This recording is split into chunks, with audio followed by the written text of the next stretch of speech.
So tax season obviously starting up. We're going to share with you on the program some of the things that we're seeing early on that are materially impacting people's tax return. Plus, of course, we'll go over the latest inflation data. The battle between interest rates and inflation certainly continues to rage on in the economic landscape and the markets, along with the fact we'll be talking about a very practical topic later on in the program. Some questions to ask yourself, your parents, your kids, in order to keep your phone safe from hackers. The amount of dollars that are scammed out of good Americans each and every day as a result of phone scams is just unbelievable. So we're going to give you some things to be thinking about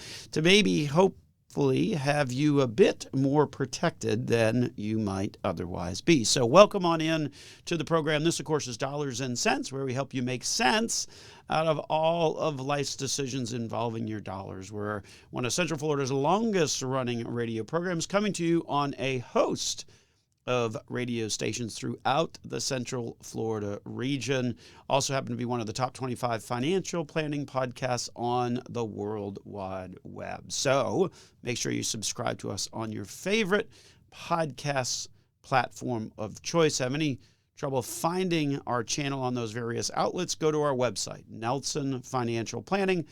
Look in the upper right-hand corner. You'll see a bunch of icons. Click on the one that looks most familiar to you, and you will get instantly connected to our channel, along with our YouTube channel as well. Make sure you subscribe when you do that, and then that way you know when we update new material to those platforms. My name, of course, Joel Garris, certified financial planner, certified financial fiduciary at Nelson Financial Planning, where we got a team of great folks, all of which are certified financial fiduciaries that stand ready to help you improve your life with a successful and cost-effective financial plan. So, inflation data out on Tuesday, certainly not perfect, but at least marginally trending in the right direction. I'm reminded of Chairman Powell's comments this past week that describe the expectation of having some bumps, if you will,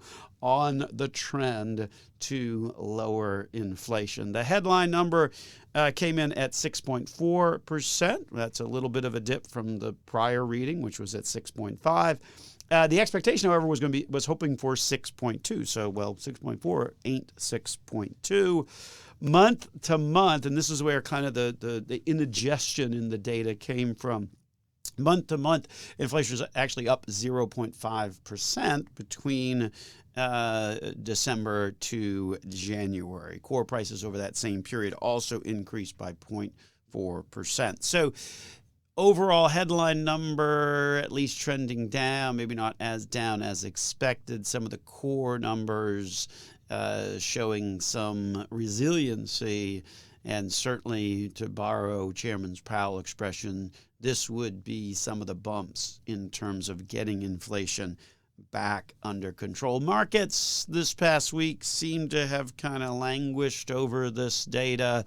The reality is this is nothing new. As we've been saying for weeks, now months on this program, the battle between interest rates and inflation is one that's going to continue to rage on, almost like a 15-round fight, if you will, in terms of how the higher interest rates are ultimately going to have an impact economically, with the expectation is that economic impact is going to help keep inflation in check by reducing demand. That's the reality of how it works. And so far, okay, right? I mean, obviously, from the peak in June, things are down quite dramatically. So certainly a topic that we'll continue to keep you informed about here on the program. One of the things that, as I was preparing for the show today, I was thinking about the notion of higher interest rates now on savings accounts. And certainly there's been a lot of conversation about that. Even on this program, we've talked about, hey, there's some, certainly on the money market mutual fund side of things, there's, money market mutual funds that are paying 4%. Some of the banks have been a little reluctant to increase rates, particularly larger financial institutions, but they're starting to kind of gradually move in that direction, mainly because I think they're losing money out the door because people are hearing, well, wait a minute, I can get 4% over here. Why wouldn't I just do that with my cash rather than continue to leave it in a bank? That being said, though, what sort of got me thinking is, okay, certainly we're all excited that, hey, if it is cash and, we went, 10 years, 15 years without cash really making any kind of an interest rate. So to see it at 4% today, that's great. I mean, that certainly gets our attention, but I want to make sure that we keep in mind and maintain perspective on what that number is all about, because the reason that cash is paying 4% is because inflation is at 6.4%. So cash is still trailing inflation in the grand scheme of things. And I think that's the key piece to really be thinking about, because if you think back to when inflation was at 2%, right? Well, what were the cash rates? Well, they were 0. So that spread of like that 2% that existed for the past 10 or 15 years between inflation and cash savings rate, inflation beating that cash savings rate, is kind of no different in terms of quantitative terms from where we are today, right? 4%, that's great. But if inflation's at 6.4, then I'm still 2 percentage points behind effectively what the purchasing power of that money really is. So I guess as I was thinking about it, what's the better scenario? Like what's the better financial scenario? Should I really be excited about 4% when inflation is at 6.4? Or was it really a better situation when maybe my cash wasn't making anything, but inflation was only at 2%? So it's an interesting thing that caused me to kind of scratch my head and be thinking a little bit about in preparation for today's program. I think at the end of the day, I'm going to fall on the side of lower inflation, because lower inflation helps everybody. It helps everybody by controlling the costs of things, that they're not skyrocketing or going up too much and putting normal things out of reach for the average American because it costs more due to inflation. So I guess before we applaud the 4% savings rates, we got to think about it in comparison to inflation. And at the end of the day, the relative spread is still the same. You're still losing money on an inflation-adjusted basis, but it's probably a better scenario to have lower inflation. So just some thoughts that we wanted to share with you as we were thinking about all of that and helping to bring some perspective into the mix on exactly how those rates compare on savings accounts, money market accounts versus where inflation is. Well, that will take a break here on Dollars and Cents. Join us after the break here on the program. Tax season heating up.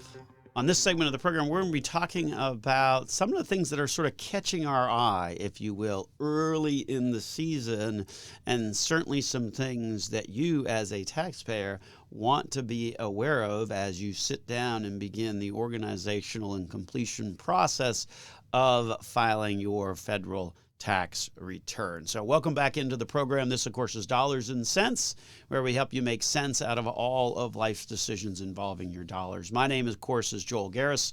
I'm a certified financial planner, certified financial fiduciary at Nelson Financial Planning, where we got a team of good folks that are experts in a variety of matters that stand ready to help you change your life with a successful and cost-effective financial plan that produces superior investment results and provides you with peace of mind for the future. So what's catching our eye? We're, a few weeks into tax season. Certainly we've started to kind of look at tax returns at the office. And I guess the first thing that is catching our eye is that the amounts that people owe are perhaps a little bit lighter as a result of what happened in the market.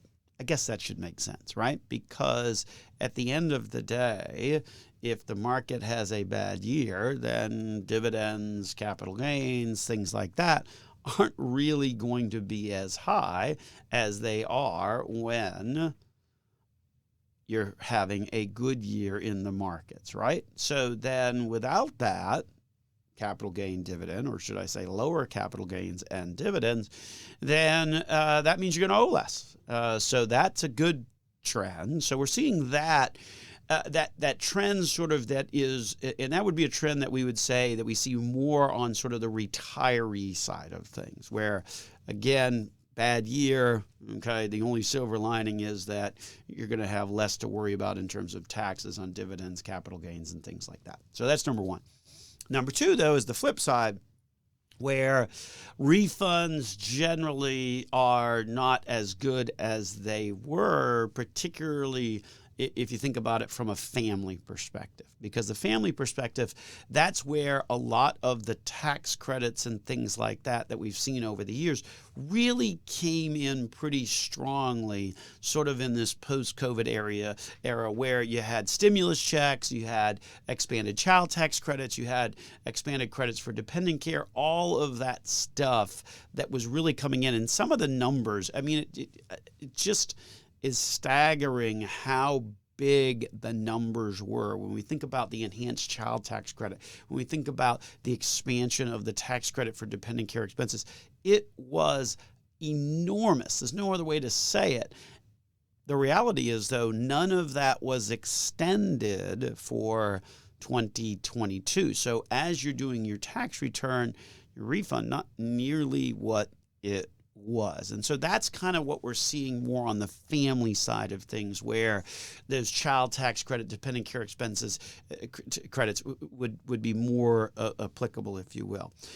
The other thing that we're seeing, and I guess this really is something that taxpayers need to be aware of, and more and more of the transactions of life are getting reported on tax forms. And we've certainly talked previously in the program about the 1099-K, which is a reporting of any proceeds that you got if you, say, selling tickets on Ticketmaster, or maybe on have a little side business on Etsy or eBay or whatever the case may be. Now, the requirements for the issuance of those 1099-K was the draconian shift in them in terms of lowering the threshold of what produces those documents.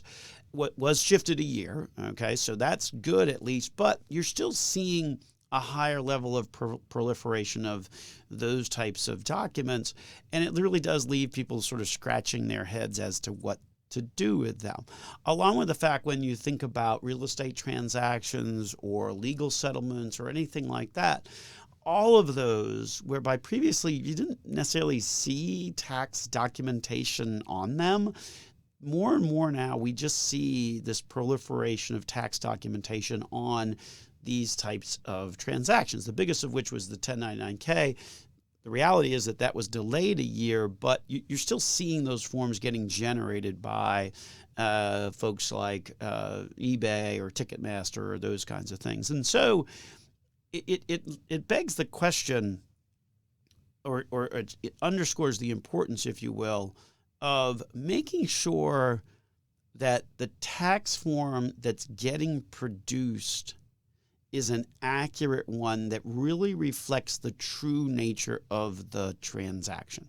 Because if it doesn't, what's happening, and again, this is sort of the dirty secret behind the proliferation of all these tax forms, is anytime you get a tax form, it's been copied to the IRS. So the IRS is pushing rules that effectively require more and more information to get disclosed on various 1099 forms out there. So whether it's a real estate transaction, you may get a 1099-S that previously, a few years back, you probably wouldn't have gotten that. Or if you got a legal settlement, maybe that generated out a 1099 miscellaneous or a 1099 non-employee compensation. And so the important part is that once that is done, understand that a copy is getting generated to the IRS. Once that is done, then the IRS expects to see full disclosure of exactly what is going on that particular transaction. The problem is that not many folks that are filling out these forms necessarily have an appreciation of the tax nuances for when you distribute money out and then create a tax form that's copied to the IRS. Give you a case in point, two cases in point actually. And this is why when you engage in a transaction, you've really got to make sure and ask the questions and make sure that the person that is doing it understands what it is that they're doing, particularly if they're going to put together a tax document and send it off to the IRS, because then it's going to be on you to make sure that you report it correctly. So here's example number one, 1099-S, which is generally a document that you get on the sale of property. So the 1099-S shows the gross proceeds. Situation that we're working with on a client, they were the trustee of a trust. At the time of the closing, the money was dispersed to 4 different people. So money, closing transaction is done. Money's dispersed immediately to 4 people. Those were the 4 beneficiaries of that particular land trust. Well, lo and behold, the 1099-S gets issued, written in hand. Okay, so it wasn't exactly a professionally done exercise, but it shows all of the money for the entire transaction. Meanwhile, keep in mind, the money went to 4 different people at the time of the transaction being completed. It's showing one 1099 for the gross amount going to one individual who was the trustee of the trust under their personal Social Security number, not anywhere showing where the money went to the 4 people. So that's a real mess in terms of how you deal with that and how you report that, because the IRS is expecting to see a large transaction coming in the tax return under the Social Security number of what that form was issued for. So make sure you understand the difference between the forms and understand to ask the question as to what's going on with this form and how is it going to really work and impact me. Second scenario we've seen has to deal with someone who got a settlement from the public school system. In that particular case, they generated out the 1099. The entire amount of the settlement, the gross amount, was distributed out in the form of a 1099 non-employee compensation. Well, guess what happens there? First of all, it's a gross number that she got. Don't forget, the lawyers took 40% of that, so she didn't get that gross number. She got 60% of that number. Now she has to deal with, how do I report the gross number? How do I take into account the expenses of the lawyers? And oh, by the way, because of the type of tax form that you issued it on, this settlement money is now getting reported as wage money, and then I have to pay the FICA tax, both sides of it, to the tune of an extra 15.3% FICA tax on that beyond the income taxes. Unbelievable. We're going to take a break and kind of wrap this conversation up of why it's important to know what tax forms are getting issued and when, here on Dollars and Cents with Joel Garris of Nelson Financial Planning. Talking about some of the big shifts, if you will, as we start to look at completed tax returns for the year 2022. Before the break, we were talking about the importance of understanding if you're involved in some kind of a unique transaction, sale of a big property, or maybe a legal settlement, make sure that you have an understanding of what the tax document is that that company or that provider is going to actually generate, because the type of form that they generate really does matter. Because any tax form that you get, whatever the amount is, even if you, in the example of the real estate transaction that we were talking about in the prior segment, even if you didn't get all of the money. Even in that case, you didn't get any of the money and it went directly to 4 people. The reality is if the 1099 is issued to you and it's got your taxpayer, your Social Security number on it, well then better show up on your tax return somewhere. You're going to have a lot of explaining to do when it comes to the IRS. So make sure you ask those questions. And again, this is one of those things that we're seeing develop more and more because the proliferation of forms for transactions is something certainly that the IRS is actively encouraging because they want to keep better track of the flow of money. Why? Because they want their tax cut on it. So we're seeing more and more tax forms get generated for transactions that you wouldn't typically see those. So make sure you ask the right questions on that. Otherwise, you're going to have a mess on your tax return trying to explain something to the IRS when all they care about is that's the gross number. That's the number. That's the number that was reported. It was reported under your Social Security number, and that's the number we expect to see and have you pay taxes on. So just be aware of that. Other big changes, we've certainly talked about this before on the program. The interest owed on tax bills is jumping up because previously when interest rates were very, very low, you didn't really have to worry about that, right? Interest rates low. Okay, great. I owe, $4,000. The reality is there's not really going to be an interest cost on it because the rates were so low. But the reality is that if you owe the IRS and it is above what you owed in the prior year, then there is an interest calculation that comes into play on that. And what we're seeing, obviously, is the difference from one year to the next. And in particular, for this year, 2023, that difference is going to be even more pronounced because the interest rate goes up to 7%. I'll give you a specific example of one of the items that we saw reviewing tax returns in the office. So in 2021, this individual owed basically $5,400. Interest that they had to pay on that was $95. Yeah, okay, great. I was able to hold on to my money for a year. I didn't have to worry about sending it in. I'm going to send it to them all at one shot come April. Okay, fine. It cost me $100. Fast forward to this year. Same person, roughly the same tax bill, about $6,000. There, the interest costs $211. So it over doubled in terms of what that cost is to sort of take that approach. And certainly when interest rates are low, we also would advocate the notion of, well, I'm going to send my money to, the IRS at the last possible moment. Why not? It's not really a big interest rate. Fine. But the important thing to know is that the interest rates have obviously changed. And what that means then is that you've got to be much more aware of whether you're going to owe or not. It's starting to make a difference. If we take that example and use current rates, then that same individual who owes roughly around $6,000 or so every year, talking more like an interest cost of about $350. So now that starts to make a big difference. And so one of the things that you need to do, obviously, in that situation is you really got to check your withholdings. If you're a W-2 kind of working still, generating that W-2, usually that falls pretty close to the tax withholding that's required for that income.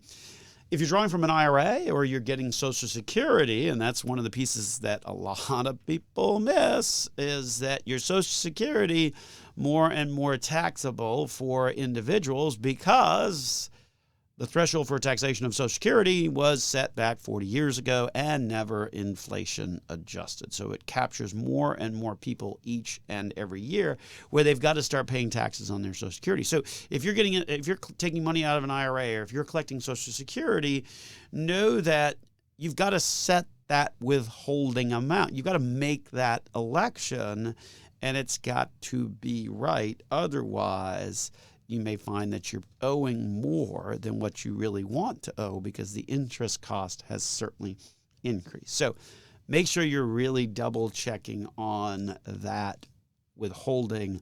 And if you do have a tax bill this year, we would encourage you to kind of start to think about, okay, what's the strategy for me not to have this next year? Because frankly, I don't really want to pay a 7% cost, because that's the going rate, if you will, on that these days. So anyway, welcome into the program. This, of course, Dollars and Cents, where we help you make sense out of all of life's decisions involving your dollars, including some of the more difficult decisions about your taxes. My name is Joel Garris, Certified Financial Planner, Certified Financial Fiduciary at Nelson Financial Planning. Be sure to check out our podcasts and YouTube channels as well. Go to Nelson Financial Planning, upper right-hand corner. Click on the icon that looks most familiar to you, and you will get immediately connected to our channels on those platforms, whether it's Apple, iTunes, Spotify, Amazon Music, YouTube, whatever the case may be. We're all there.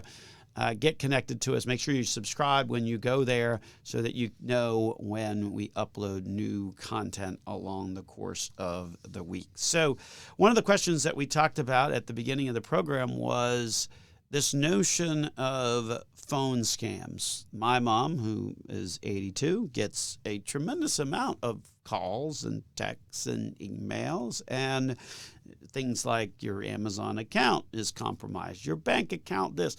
All of that is intended to part good Americans from their dollars by illegal means. The reality is that these phone scams do the most amount of financial damage, not emails, but phone stuff. 2021, the total loss phone scams across America, $280 million, average loss at $1,500. So the reality is they do a good job playing on emotions, playing on surprise, playing on concerns. All of those kinds of things are intended to catch you in a state where you may not be fully aware or fully recognizing that it's a scam versus reality. And ultimately, the goal there is to get you to make a bad decision when it comes to clicking on something or seeking guidance on something. So we're going to give you some questions to be asking yourself, certainly your parents, and probably your kids as well, because scammers, it used to be that they would only target older, but now they've said, well, wait a minute, some of these young kids are just as susceptible as some of these old people, so we're going to just target everybody.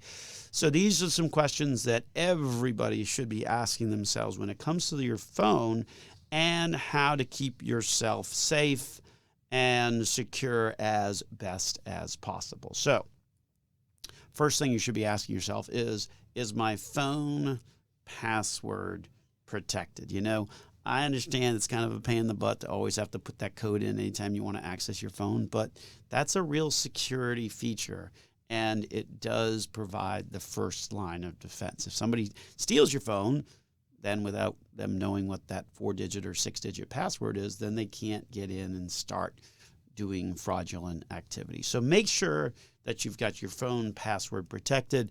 A lot of these days have become much more sophisticated, whether through fingerprint scanning. If you've got an Apple phone, you know that those iPhones have like a Face ID thing with facial recognition. Frankly, it's kind of freaky and kind of spooky that, you know, my phone has like facial recognition technology, and then that's how I can get into my bank app. But that's just how it is. The reality is that that is a pretty good security feature. So that'd be the first thing to ask yourself is my phone password protected? Does it have some initial line of defense that prevents others from getting into the phone should they get possession of my phone? We're going to take a break. When we come back, we're going to continue the conversation on some of these thoughts on how to protect yourself from this phone scam nonsense that last year alone cost average Americans about $1,500 per loss, a total of $280 million out the door to a bunch of crooks. Coming up here next as we continue the conversation on Dollars and Cents with Joel Garris of Nelson Financial Planning. Talking on the program about some of the ways in which you can protect yourself from phone scams. Increasingly, Americans are target of these crooks from foreign waters that ultimately seek to part our dollars from us in illegal means. They do it in a variety of ways, most of which is sort of these texts or these phone calls or these emails that make you think that you've got to make a decision or take an action, when the reality is you really don't, but they play on your emotions and consequently make you susceptible to making bad decisions. On the program, we're talking about some of the things that you can do to help protect yourself. Before the break, we were talking about the notion of making sure that your phone password protected, right? That means that if someone gets a hold of your phone, then they can't just go in and start doing whatever they want, because they would need to know your password. And I know some of this stuff is, makes life less easy, but at the end of the day, what becomes very difficult is if you lose money to one of these scams. Average loss about $1,500, total of $280 million lost here in this country to those types of activities. So next up on the list would be that question that always seems to pop up. Don't you want to update your phone's software? And a lot of people say, I'm not going to bother to do that. I mean, the phone gets tied up. But the reality is that is important, because what's going on with those updates is that any of the security defects or weaknesses that have been determined by the phone company or the manufacturer of the phone in the product, that's how they repair that stuff. So when you update the phone's software, then you wind up ultimately sort of making the phone stronger, because the point of those updates is to close loopholes that have been discovered to potentially make it less easy for hackers to go into your phone. A lot of apps these days also offer this multi-factor authentication stuff, which again, kind of a pain, but the reality is what that is doing is that is giving an opportunity to make sure that it's really you on the phone. The multi-factor authentication, I'm sure you've run into it. It's when you're logging into a website or logging into an investment account or whatever the case may be, and it says, we've sent a code to the phone number that is on file, please enter the code. That's just another layer of security. So as frustrating as some of this stuff is for most of us, the reality is it's intended to keep us safe. Similarly, on the list of things that you should be doing as it relates to your phone to help protect yourself, this notion of having some spam filters, right?